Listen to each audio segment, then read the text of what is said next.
네, 그 교만한 왕이 죽던 해에 이사야가 하나님 성전에 가서 기도하다가 소명을 받게 돼요. 그 소명 받는 장면이 이사야 6장에 나오죠. 그래서 막 화로다 나여 망하게 되었도다. 내가 입술이 부정한 사람 중에 그거 하면서 만군의 하나님 여호와를 비웠으니까 난 이제 죽었다 이렇게 생각했어요. 그때 그가 본 것이 충격적인 장면을 보는데 하늘에 있는 지극히 거룩한 천사들이라도 하나님 앞에 얼마나 겸손한 자세로 섬기는가.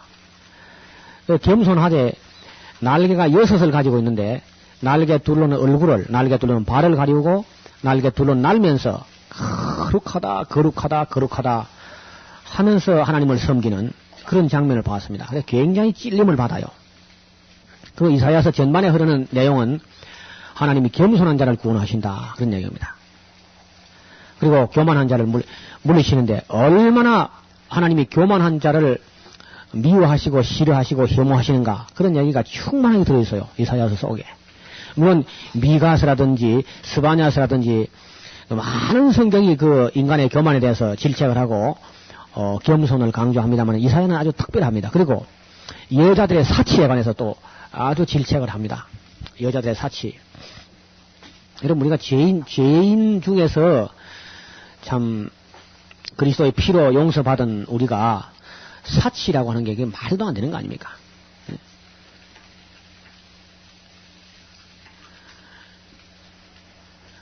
제가 그 사치뿐 아니라 물질적인 어떤 그런 것들 자꾸 그 물건을 사다가 집에 가서 자꾸 재봐요. 그럼 뭐 보나마나 여러분의 영성은 여지없이 꼰두박질 칩니다. 그래서 그런 물질적인 그런 것은 정말 그 최소한으로 가지는 게 좋아요. 가벼워야 돼, 가벼워. 얼마 전에 우리 그 기독교 교회에서 나온 영화가 있었는데 무거운 새 그런 게 있었죠. 응? 영화를 저는 보지는 못했는데 제목이 참 좋아요. 새가 무거운 새 날지를 못한다 그 말입니다. 지금 우리 현대 기독교는 너무 무거워서 휴고도 안 될 거라. 무거운 새라. 너무 많은 짐 지고 곤비한 거라 지금. 살림살이를 어떻게 하면 좀 줄일 수 있을까? 줄여. 최소한을 가지고 살아갈 수 있도록. 인도 캘커타에 그 일하고 있는 그 마더 테레사라고 하는 분이죠. 노벨 평화상을 받은 분이죠. 그 테레사 수녀가 짐이 얼마나 간편하냐면요. 가방 2개라. 무명 옷 2벌. 무명 옷 2벌, 그 속옷 2벌, 성경책, 찬송가 책, 만년필 1개, 조그마한 십자가 1개, 그거밖에 없어요. 그래서 오전에 발령 나면 오후에 떠날 수 있어요. 제일 가벼운 새죠. 여러분 사도 바울이 그렇게 자유하게 다닐 수 있었던 것은 저는 볼 때 짐이 참 가벼웠다고 봅니다. 짐이. 살림살이가. 저는 이렇게 말한 제가 참 뼈저리게 무겁다는 걸 느껴서 그래 말씀드립니다. 저에게서 제일 무거운 건 책인 것 같아요. 책. 죄를 진 게 참 많지만 아마 제일 큰 죄는 책을 많이 산 죄라 내가 볼 때. 가족들이 죽든지 살든지 책이 뭐 저건 사야 되겠다 싶으면 막 수단과 방법을 안 걸어 사버리거든요. 근데 그걸 다 읽느냐? 이것도 다 모니가 쩔매면서 책이 많을수록 책을 작게 읽습니다. 이것저것 뒤적거리다 보면 하루 해가 다 가버려요. 책도 큰 가방 2개 겨우 들 수 있을 만큼 들어서 차에 실을 수 있을 만큼 가방 2개 딱 해가지고 그 가방 2가방 책 같은 책을 2가방만 달달달달 외우도록 그렇게 읽어놓으면요 쓰임 받을 겁니다. 얼마든지. 참 많이 사가지고 종이 낭비하고 무거운 새가 되어 날도 못하고 뒤적뒤적 하다가 그냥 협약해 죽는 거지 뭐. 아무 의미가 없어요. 책이 그렇게 많으면 못 읽어요. 물론 뭐 사전 종류는 찾아보기 위해서 뭐 도서관이 멀고 이제 하면은 있긴 있어야 되는데, 여러분 사도 바울이 책을 한 몇 권쯤 갖고 됐다고 생각합니까? 응? 제가 보기에는 많아도 20, 30권 이상 안 됐을 거라. 물론 예수님 책 한 권도 안 가지고 다니고, 성경이야 예수님도 읽으셨겠지만은, 그러니까 책이 일하는 건 아닙니다. 우리 이 젊은 신학도들은 잘 들으셨다가 너무 많은 책을 사지 마시고 꼭 필요한 책을 샀으면은 그냥 마르고 닳도록 읽어야 돼. 책장이 완전히 그냥 달아서 글자가 달아 날아갈 정도로 그렇게 읽어서 그 어느 한 분야에 그냥 전문가가 돼버려야 돼요. 그래서 저도 고민하다가 무슨 책을 할 것인가 하다가 그냥 이걸 택했습니다. 이게 제일 낫겠다. 이거 하나만 좀 제대로 읽자.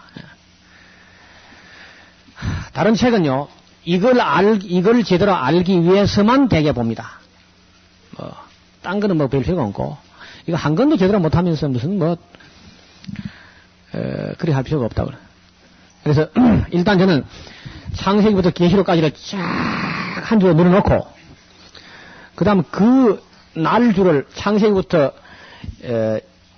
66권을 착 날줄로 늘어놓고, 나머지 필요한 거는 이제 C줄로 짜 올라갑니다. 배를 차근차근. 그런 식으로 공부를 합니다. 지금도. 언제든지 성경 중심으로 성경에 이래 봐서 안 맞으면은 뭐 가차없이 그저 구석으로 몰아버립니다. 책도 다. 그리고 그 현장이든지 텍스트나 콘텍스트나 다 마찬가지라. 성경에 안 맞는 거는 뭐 일고의 가치가 시간이 없는 거예요. 그런 거 봐줄 시간은 없어요. 그렇게 하는 것이 너무 시간이 우리에게 짧기 때문에 쓸데없는 책을 뒤적거리는 건 아까운 거라, 시간이. 여러분 66권 이번에 읽어보니까 어때요? 우리가 성경 참 어지간히 안 읽었다 싶으죠? 또 읽어도 얼마나 이기적으로 부분적으로 편식을 했는가, 그런 거 뭐 여실히 드러나는 거라. 구약 남은 것도 상당한 분량인데 전혀 우리 관심도 안 미쳤던 부분이 너무 많다고. 그리고 안 중요하면 하면 안 중요한 게 아니고 다 중요한데도 그러니까 무관심하게 지낸 거라. 이사야서 여자들은 사치하지 말 것과 남자들은 교만하지 말 것, 이런 거 굉장히 중요하고, 또 그 술에 잠기지 말 것, 그런 이야기도 이사야가 합니다. 그 다음에 그 이사야서에 그 나타나는 메시아 사상, 그 메시아 사상이요, 유대인들이 이사야서를 보면서 아주 그 메시아가 분명히 이사야서에 가장 잘 그려져 있는데 좀 헷갈린다는 겁니다. 이사야가 말하는 메시아가 어떤 모습인지 유대인들이 아주 그냥 갈피를 못 잡아요. 그 왜 그런 거니까 예수님을 메시아로 보지 않고 하니까 이게 뭐 이사야서가 말하는 메시아를 뭐 어떻게 할 줄을 몰라요. 유대인들이 쩔쩔맵니다. 지금 이 시간까지도. 그래 그들의 견해는 대개 이렇습니다. 첫째, 메시아는 오시면은 영원히 다윗의 위에 앉아서 공평과 정의로 다스릴 것이라. 메시아가 오면 영원히 다스린다. 이렇게 이제 알고 있는 메시아가 하나 있고, 또 하나는 이사야 53장에 있는 메시아는요, 끊어져 없어서 죽어버리는 메시아라. 그 이걸 어떻게 조화시킬 것이냐 해서 조화를 시키려고 해보니까 조화가 안 되지. 그러니까 메시아는 둘인가 보다.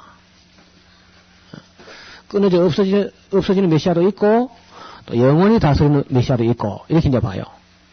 또 한 가지 견해는 기름 부음을 받는 자는 시대마다 있다, 많이 있다, 여럿이 있다, 둘만 있겠냐, 20명도 넘는다, 이렇게 생각해요. 그래서 전부 메시아 여인이 나올 때마다 이건 또 딴 사람이고 이건 또 딴 사람이고 이건 또 다른 사람이고 이렇게 봐요. 왜냐면 메시아란 말이 기름 부음을 받는 자인데, 여호수아도 기름 부음을 받았고 다윗도 기름 부음을 받았고 또 이제 누구도 기름 부음을 이렇게 생각하기 때문에 메시아는 여럿이다, 이렇게 생각해요. 그러나 우리가 예수 그리스도 안에서 이사야서에 나오는 메시아를 보면요, 이 모든 것은 다 예수님에 대한 거라.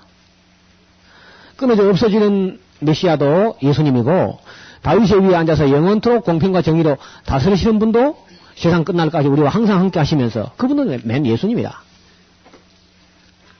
그러니까 예수님 안에서 보지 않게 되면은 성경 바로 보기가 어렵다는 겁니다.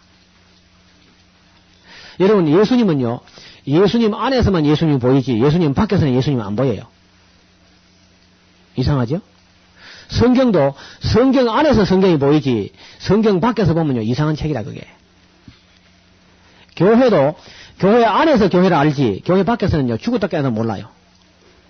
교회 앞집 사람도 모르고 뒷집 사람도 모르고 옆집 사람도 몰라요. 교회 안에 들어와야 세례받고 예수 믿어가지고 안에 들어와야 교회가 뭔지 안다고. 전혀 모릅니다. 어려서부터 신앙생활 하신 분들은 그게 무슨 말인가 모를 텐데 우리가 다 커서 했거든. 정말 교회가 뭐 하는 건지 하나도 알 수가 없어요. 도무지. 그래서 나조 바울의 신학이 엔 크리스토스, 엔 비블로스, 엔 데오스, 하나님 안에, 예수 그리스도 안에, 성경 안에, 반드시 안에서만 알 수 있게 됐습니다. 밖에서는 모르게 해놨습니다. 그래서 성경 밖에서 성경에 관하여 이래 앞만 들어봐도 성경은 영원히 알쏭달쏭하고 이상한 책이라. 성경을 믿고 성경 안에 들어가서 성경을 통해서 세상을 보면요. 성경도 보이고 세상이 바로 보이는 거라. 예수님도 바로 보이고 모든 게 바로 보여요. 근데 성경 안에 들어가지 않고 성경 밖에서 성경을 보면은 뭐 온갖 신화와 무슨 설화와 뭐 그런 것이 그냥 잡다하게 엮어진 그런 모습으로 보인다고. 하나님 안에서 예수님 안에서 성경을 봐야지. 그거 아니고 연구하게 되면은 예수 안 믿는 사람이 성경을 연구하게 하면 아주 혼란스러운 책입니다. 이게 일관성이 없는 거라. 왜 그러냐면요. 여기 전기가 있고 역사가 있고 율법이 있고 희곡이 있고 서간문이 있고 오페라가 있고 아포리즘이 있고 뭐 묵시가 있고 뭐 기능문이 있고 온갖 문학의 장르가 복잡하게 얽혀 있다고. 이게 시가 있고 뭐 이게 참 알기가 어려워요. 설교가 있고 그게 복잡하니까 이거는 뭐 통일성이 없다. 전체적으로 예수님을 믿지 않는 사람이 예수님 밖에서 성경을 보면 도무지 연결성도 통일성도 없다는 거예요. 그러나 우리가 볼 때는요 이는 완전히 한 분이 의도적으로 일관성 있게 쓴 거다. 우리 그렇게 보거든 또. 그래서 이사야서도 역시 그 통일성이 없이 그래 보이지만은 자세히 보면 그게 다 통해요. 그 이사야서 같은 거는 달리 어떤 방법이 없고요. 역시 본바닥을 여러 번 읽는 길밖에 없어요. 여러 번 읽으면은 1장부터 5장의 내용은 또 다르고 6장부터 35장 또 다르고 그 다른 면이 싹 보인다고. 그래서 뭐 설명하고는 안 되고 읽어보면은 그 정도 구분만 해 읽어보면은 이사야서를 알 수 있습니다. 그리고 이사야는 자기 나라의 그 우상 숭배라든지 뭐 교만이나 이런 거 이제 이야기하다가 또 열방, 열국 또 그 이웃 주변 나라들에서 이야기를 해요. 여러 연자가 다 그렇죠. 아모스도 주변 나라 다 관심 있죠. 왜 그래요? 예? 예, 하나님이 처음에 안 그럽니까? 이스라엘 백성하고 계약 맺을 때 세계가 다 내게 속하였다는 겁니다. 근데 다른 나라 신들은 안 그렇습니다. 다른 나라 신들은 전부 자기 민족밖에 관심이 없어요. 그 사람이 만든 거거든 그게 다. 하나님은 정말 이스라엘만의 하나님이 아니고 라합의 말대로 뭐라 합니까? 너희 하나님은 상천하지의 하나님이라. 모든 민족이 다 관심이 있어요. 저는 그것만 봐도 정말 성경은 하나님 말씀이다. 그림이 있습니다. 성경은 하나님 말씀이야. 그리고 그 바벨론이라든지 뭐 이런 주변 나라들에서 이사야뿐 아니고 예레미야, 에스겔 다 관심이 있습니다. 똑같이요. 한결 같아요. 그래서 여러분 자칫 하게 되면 하나님이 이스라엘 사랑하고 애굽을 미워한다 그렇게 생각해요. 천만의 말씀입니다. 처녀 딸 애굽이요, 내 백성 애굽이요, 내 백성 아수르요. 그래요. 하도 말을 안 들으니까 이스라엘도 뭐 집어 던져버리면 싶으죠. 모든 나라에 대해서 관심이 있습니다. 그러니까 이거 봐요. 기독교인은요 민족주의를 넘어서야 돼요. 국수주의를 넘어서야 돼요. 나는 대한민국 사람이다. 거기 만족해서는 안 됩니다. 우리가 창세기를 믿을 때는 사람 중에서는 우리 원수가 아무도 없습니다. 다 한 할아버지 자손이라요. 여러분 통독대에 와서 탁 봐요. 우리가 전부 노아의 자손입니다. 그렇죠? 그래요 안 그래요? 그럼 빨리 성을 바꿔. 노가 아닙니까 다. 아니 노태우 같은 사람도 성은 그래도 할 줄 알잖아. 노아의 후손인 알고. 이상하게. 아니 김씨들 좀 들어. 진짜 아래서 나온 거 맞습니까? 김씨는 뭐 산란 동물인가? 무슨 박씨들이 박에서 나옵니까? 아, 박에서 나온 거 아니야. 다 노아의 자손이지. 제주도 가면 또 웃기는 사람들이 있어. 응? 고부양씨. 맞지요? 굴에서 나왔다고 자꾸 우긴다고.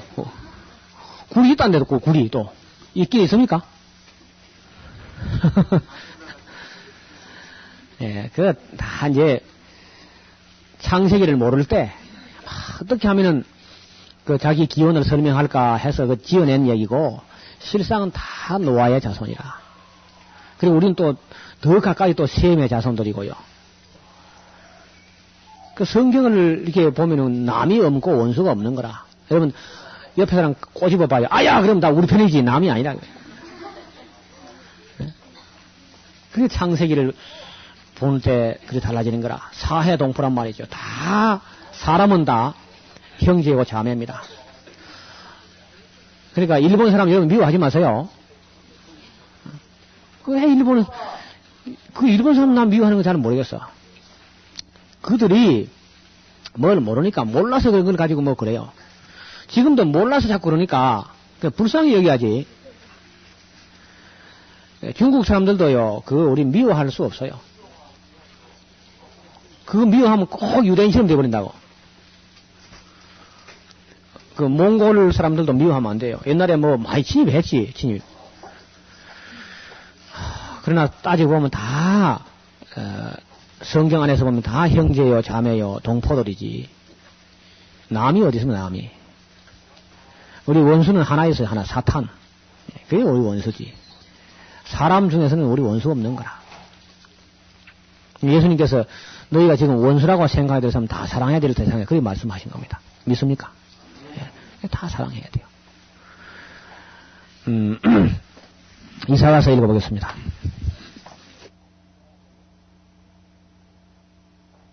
네, 이사야의 말씀을 쭉 들어보면은 상당히 깊은 이야기를 할 때가 많아요. 다른 예언자들은 현실로 나타난 것을 쉽게 이야기하는데 이사야는 아주 마음속 깊은 곳에서 일어나는 악한 생각들에 대해서 집요하게 공격을 하는 그런 모습이 보입니다. 심지어 이런 말도 해요. 사람들이 하나님께 정말로 오려고 하지 않아요. 왜 안 오느냐 하면은 혹시 하나님을 믿어가지고 착한 사람 될까 싶어 겁을 낸다는 겁니다. 지금도 그런 사람 얼마든지 있습니다. 혹시 통독대회가 내가 좋은 사람 되버리면 어떡하나.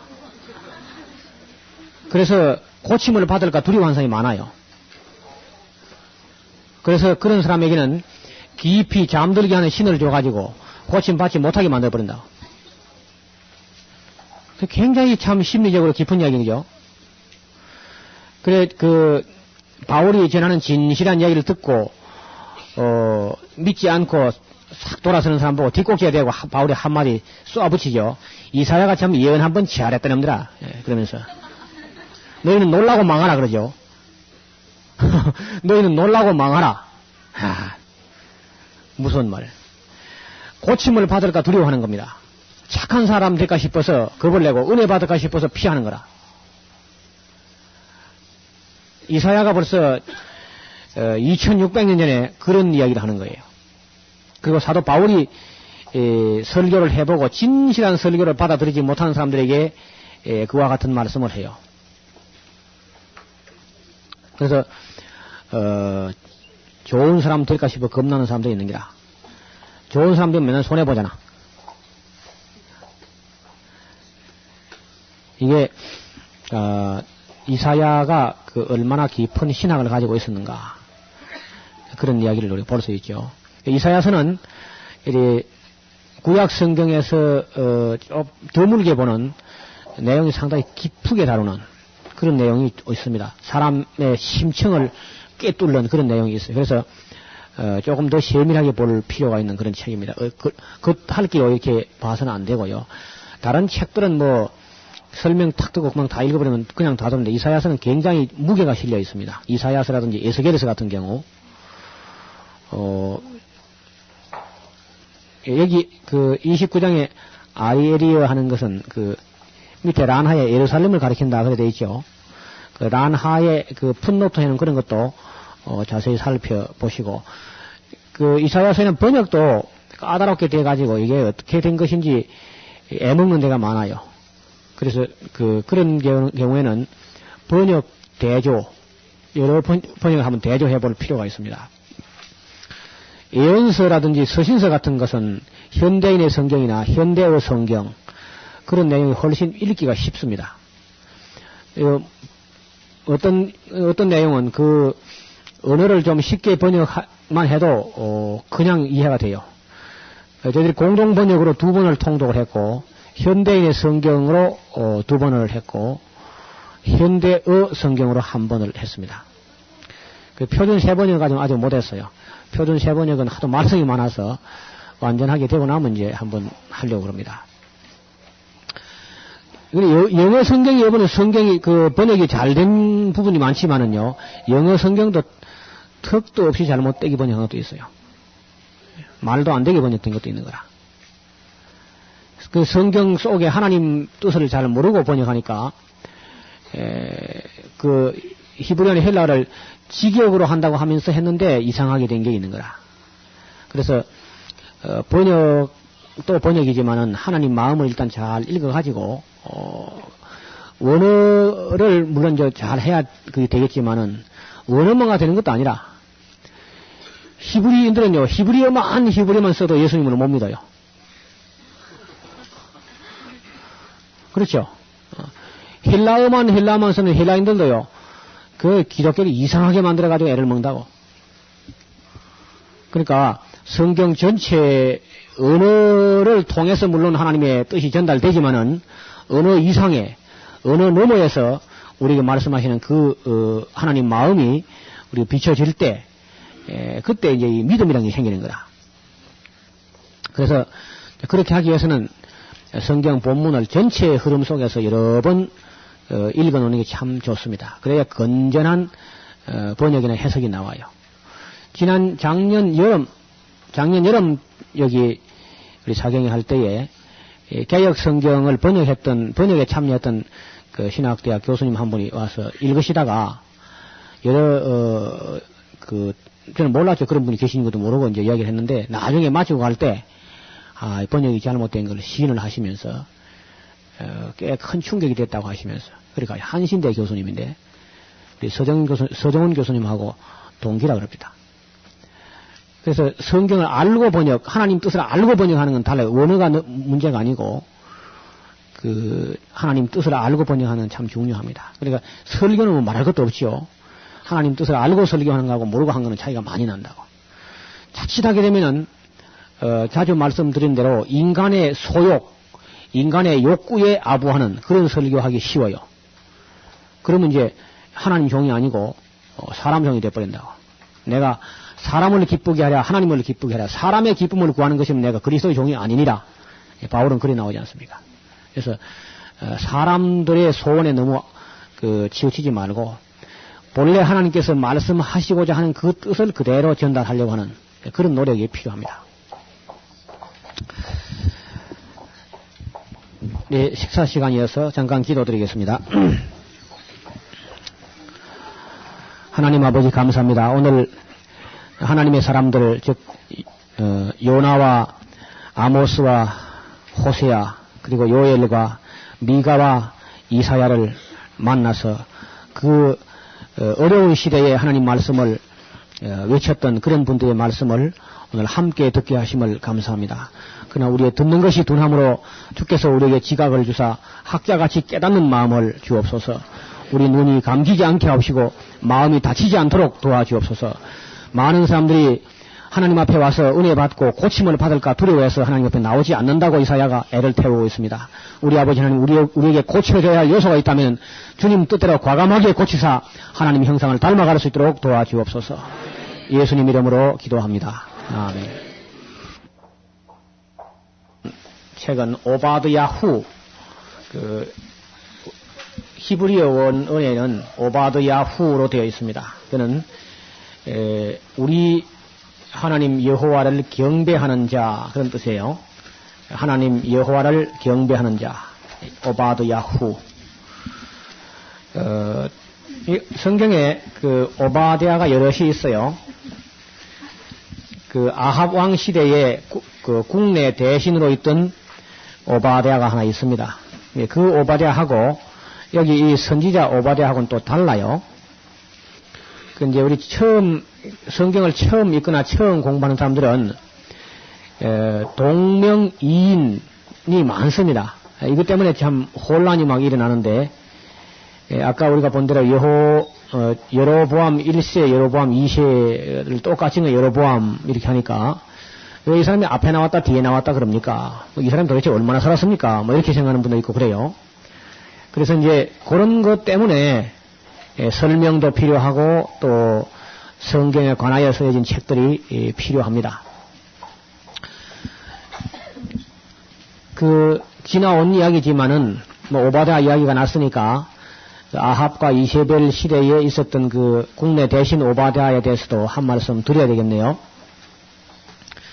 여러분 그 시대가 아합과 이세벨 시대 가장 어려운 그런 시대에 그 오바댜가 국내 대신으로서 요즘 같은 국무총리가 된다든지 이런 사람인데 이 사람이 그 지하에서도 여호와 하나님을 경배하는 거라. 그래가지고 선지자의 생도를 말이죠. 신학생을 그렇게 3년 6개월씩이나 비가 오지 않고 흉년이 들어서 온 국민이 먹고 살기 어려운 그런 때에 그 신학생들이 얼마나 어려워요. 그럴 때. 그런데 이 하나님을 경배하는 오바댜가 선자의 생도를요 50명씩 100명이나 굴에 숨겨놓고 먹을 걸 갖다 공개한다고. 여러분 여기도 보니까 공직에 계시는 분이 한두 분 있는 것 같아요. 여러분 참 공직에 계시면서 한 주간 탁 빼가지고 여기 온다는 굉장히 어렵죠. 그래도 오는 사람은 오는 거야. 근데 그런 공직에 있으면서 목사님 신앙생활 하기 참 어렵습니다. 어렵지요. 어려우나 그런 분들은 오바댜하고 상담을 좀 해보라 그래요. 그 오바댜는 이세벨과 아합 치하에서도 그래 자기 신앙을 지켜나갔다고요. 경찰관들이 신앙생활 하기 참 어렵다고 싶으죠. 그런데 사실 경찰관들 중에서 신앙이 참 좋은 분들이 많아요. 그러니까 참 신앙은요 세상을 이깁니다. 이기는 거야. 그저 사람 눈치를 너무 보니까 그렇지 세상을 이긴다고요. 아합도 이기고 이세벨도 이기는 거라. 여기 두 번째 예언자로 나타나는 이 오바댜서를 기록한 오바댜는 그 에돔 나라를 쳐서 예언하는 그런 그 예언자입니다. 에돔은 에서의 후손들이죠. 그 뭐라고 하냐 하면은 그 에돔이 말이죠. 흑판을 한번 보십시다.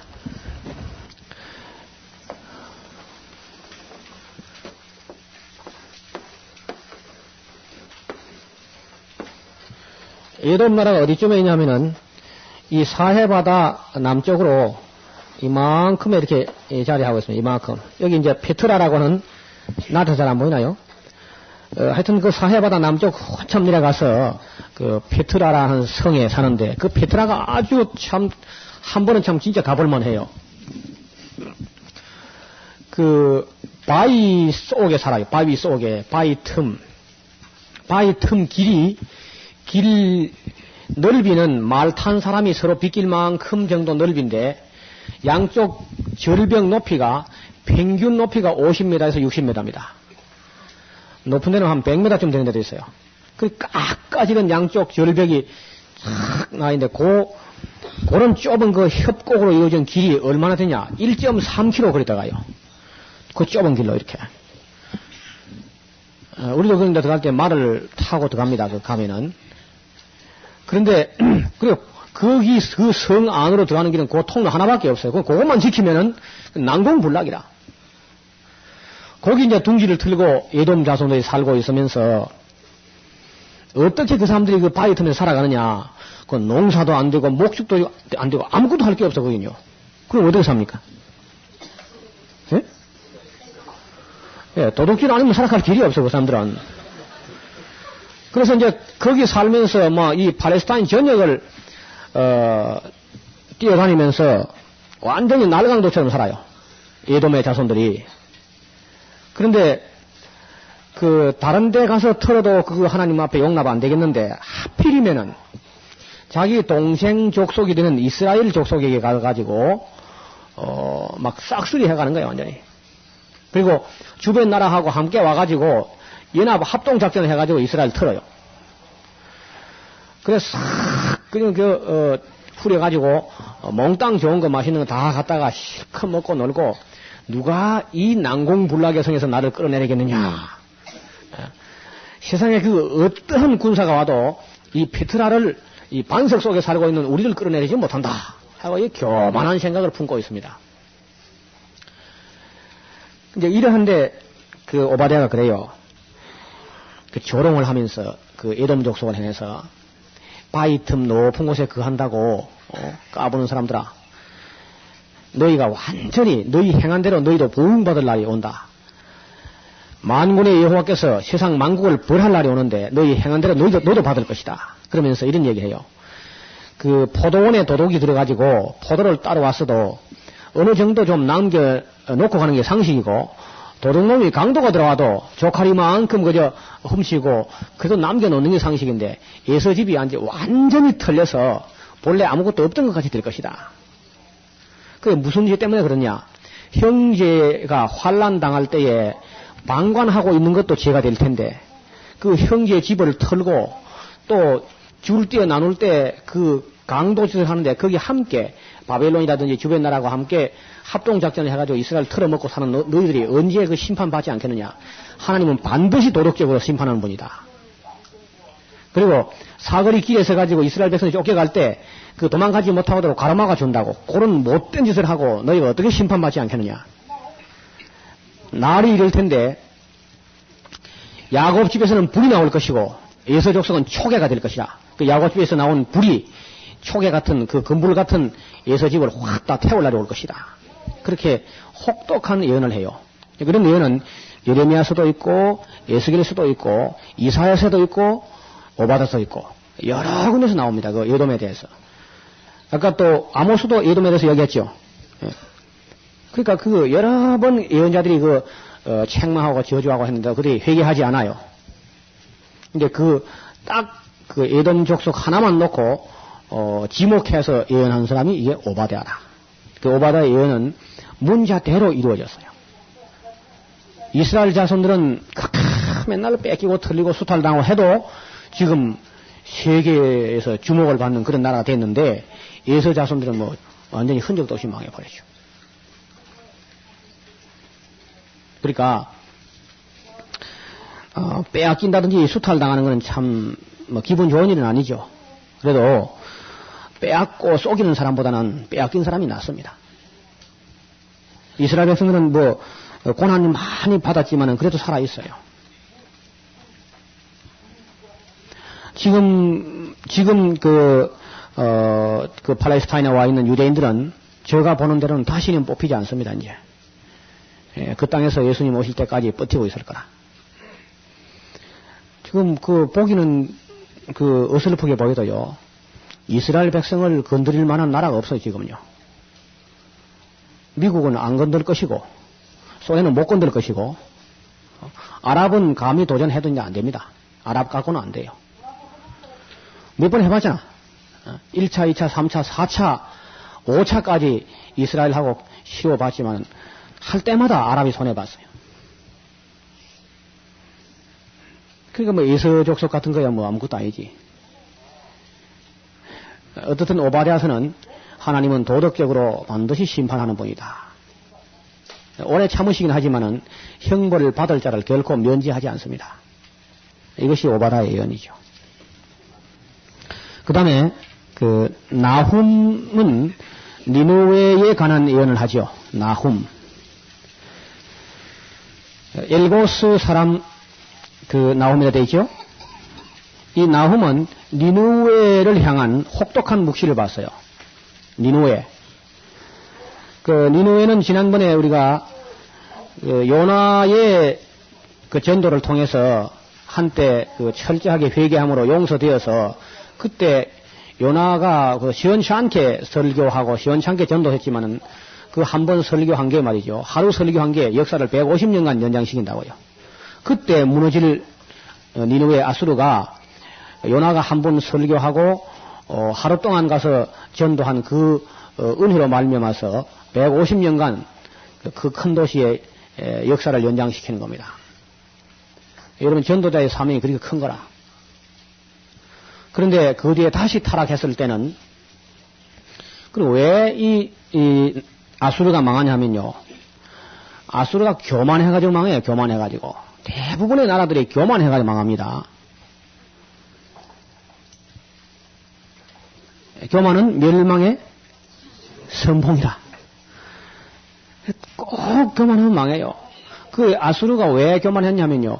자기들이 그 주변 나라들을 좀 이렇게 잡아삼키기도 했고, 또 이제, 이스라엘도 잡아삼켰죠. 사마리아를. 응? 기억나세요? 그렇게 하니까 이제 이스라엘 그러니까 전체 12지파였었는데 10지파인 북왕국 이스라엘을 완전히 잡아삼켰단 말이에요. 그러니까 아주 자신만만해가지고 10지파도 나 앞에 꼼짝 못했는데 유다 너 말이야 예루살렘 너희가 뭐이간데 나한테 덤빌 수 있겠느냐. 너 하나님도 우리한테는 꼼짝만 한다. 이런 교만방자한 소리를 했어요. 그 이사야가 그런 얘기를 안 합니까? 이사야 아수르에 대해서 얘기할 때에 하나님의 몽둥이로 자기들이 하나님 손에 쓰임 받아가지고 그렇게 이용된 줄 모르고 몽둥이가 지가 잘나서 자기 힘으로 그런 줄 알고 교만했다는 거예요. 그러고야 아수르가 어떻게 망하지 않겠느냐. 이사야가 일찍 내다봤어요. 결국 니느웨가 망하는데 그 망하는다는 그 혹독한 묵시를 나훔이 본 거라. 그러니까 나훔이라는 말은 그 위로한다 그런 뜻이죠. 위로자. 그게 무슨 위로는 하니까 이스라엘 백성들에게나 유다 사람들에게 가장 위로가 되는 것은 그 사마리아를 함락시키고 이스라엘 백성을 포로잡아서 온 고살 하산 온 세상 만국에 다 흩어버리고 반대로 그쪽 사람들도 사마리아 갖다 심어가지고 참 식민지 정책 치고는 참 또 야무치게 한다고 이 사람들이. 사마리아에 있는 사람들을 몽땅 잡아가지고 저쪽에 바벨론 아수르 지방에 다 짤짤 흩어버리고 반대로 그쪽 사람들을 갖다가 사마리아 갖다 심어버린다고 바꿔치기를 한 거야. 영원히 그저 나라를 없애버린 거죠. 그렇게 했던 그 아수르를 향하여 좀 위로가 되는 말씀을 한 사람이 나훔이다. 이스라엘을 멸망케 한 몽둥이 아수르도 완전히 멸망할 날이 온다. 그래서 그 니느웨가 완전히 한번 무너지면 영원히 다시 일어나지 못할 것이다. 그렇게 예언을 해요. 그런데 이 나훔의 예언대로 니느웨는 완전히 멸망돼가지고 역대의 그 사가들이나 큰 위대한 장군들이 말이죠. 니느웨 그 흔적이 너무 없어져가지고 못 찾아가지고 니느웨가 진짜 역사적으로 실제 있긴 있었는가 그 사실성까지는 의심할 정도로 완전히 그냥 폐허가 되어버렸어. 1842년인가 그랬을 겁니다. 그 고고학자 레이아드라는 사람이 그걸 발굴하기까지는 많은 사람이 의심을 했어요. 니느웨가 진짜 있었나. 요나서를 볼 때도 요나서 그 자체가 그 동화 같은 얘기고 신화 같은 얘기지 그 사실 같지가 않고 니느웨 지금 흔적을 아무리 찾아도 없으니까 니느웨가 없었다. 그런 말이 나올 정도로 못 찾았어요. 근데 지금은 이제 발굴을 하고 있거든요. 그 발굴을 하는데 그 발굴 현장에 대한 보고서를 제가 읽어보니까 모래 밑 14m 밑에서 발굴된 거라. 참 하나님 평토장을 얼마나 잘했는지 그냥. 그래서 극히 큰 성읍이었는데 나훔이 말한 대로 이거 무너졌습니다. 나훔은 이런 얘기를 해요. 이스라엘 백성들아 이제 너희 서원 갚을 준비를 해라. 그런 얘기를 해요. 그게 무슨 말인가 하면은 하도 아수르 사람들이 와서 괴롭히니까 하나님이여 저 아수르가 멸망당한다면은 니느웨가 멸망당하면 내 맏아들을 바치겠나이다. 뭐 이런 식으로 서원을 많이 했을 거라. 그러니까 나훔이 이제 확실히 망할 때가 됐으니까 서원 갚을 준비하라는 거예요. 그리고 그 니느웨에 대해서는 내가 전에는 너를 기록해서 내가 다시는 너를 기록해 하지 아니할 것이라. 그런 말도 있어요. 왜 그래요? 예. 없어져 버리니까 뭐 다시 기록할 게 없지 완전히. 그 정도로 아주 확신에 차서 니느웨의 멸망을 예언합니다. 당시 사회에서요. 니느웨가 없어진다는 말을 예언한다는 것은 뭐가 같으니까 오늘날 뉴욕이 어느 날 없어질 것이다. 그렇게 예언하는 것도 똑같아요. 그거 누가 믿겠어요? 그러나 612년 바벨론 왕 느부갓네살에 의해 가지고 니느웨는 함락됩니다. 이 나훔이 예언한 대로 문자대로 이루어져요. 그런 걸 가지고요 뭐 해석을 하고 말고 막 또 할 필요가 없습니다. 그건 글자대로 이루어집니다. 그대로. 나훔서가 그렇게 되어 있죠. 그 다음 이 하박국서인데요.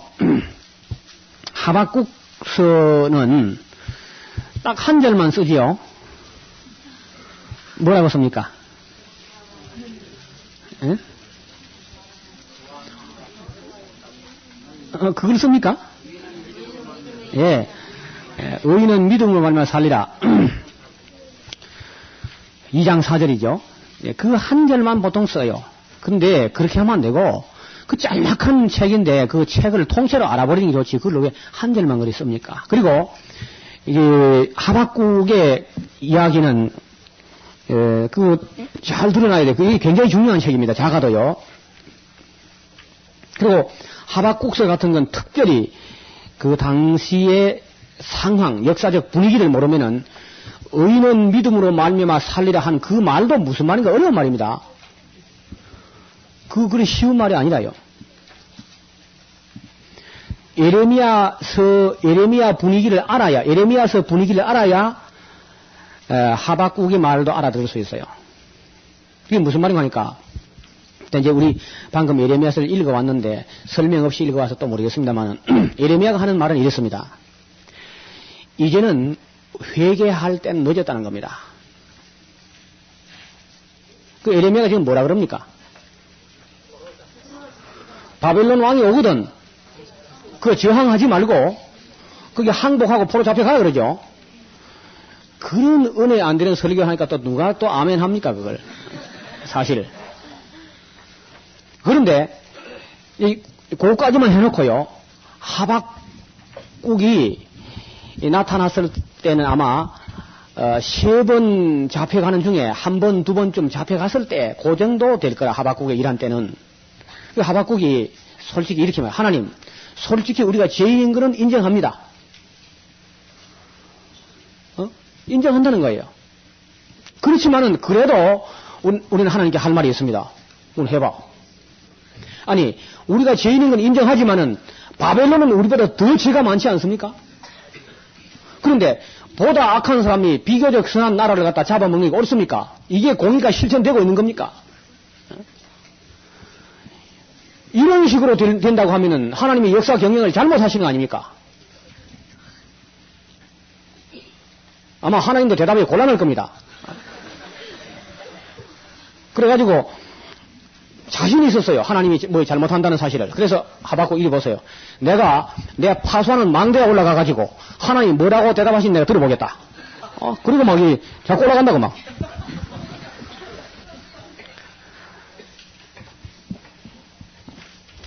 하나님은 눈이 정결하셔서 결코 그 불공평한 그런 것을 보지 못할 텐데 어떻게 바벨론 나라가 더 악한 사람들이 비교적 선한 그래도 우리는 하나님을 알고 믿고 하지 않습니까? 부족하긴 하지만은 그거 어떻게 용납할 수 있습니까?